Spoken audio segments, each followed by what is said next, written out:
अस्सलाम वालेकुम। मैं आपको जना टिप्स में शामिल कहती हूँ, जहाँ आपको मिलेंगे घरेलू टोटके जो आपको खूबसूरत ही नहीं सेहतमंद बनाने में भी मदद करेंगे। तो देर मत कीजिए, अभी हमारे चैनल को सब्सक्राइब कीजिए और रोजाना न्यू अपडेट्स हासिल कीजिए। शुक्रिया।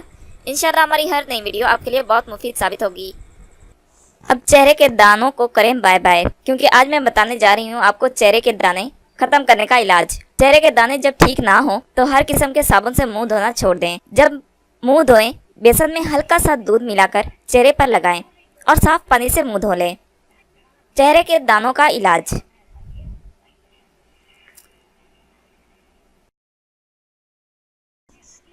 अज्जा: मंडी बूटी 6 दाने, खुश्क लसूड़े 6 दाने,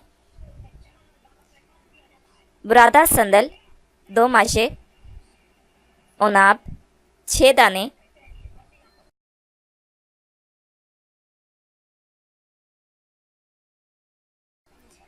तरीका इस्तेमाल।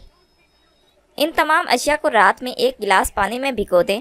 सुबह नहार मुंह इसको छानकर पी लें। इससे ना सिर्फ चेहरे के दाने खत्म होंगे बल्कि रंगत भी निखर जाएगी। रात को सोने से पहले चेहरे को किसी अच्छे फेस वॉश से अच्छी तरह धो लें और प्रोवेट जी मरहम, जो आपको किसी भी मेडिकल स्टोर से आसानी से दस्तयाब होगी, चेहरे पर हल्के हाथों से मसाज करें और सो जाएं। सुबह तक इंशाल्लाह आपके चेहरे के सारे दाने खत्म हो जाएंगे। अगर आपको ये वीडियो अच्छी लगे तो हमारे चैनल को लाइक और शेयर जरूर करें और बेल के आइकॉन पर जरूर क्लिक करें, ताकि हमारी हर नई आने वाली वीडियो आपको फौरी मिल सके। और साथ ही साथ हमें अपनी कीमती आरा और फीडबैक जरूर दें, ताकि हम अपनी हर आने वाली नई वीडियो आपके लिए और बेहतर बना सकें। शुक्रिया।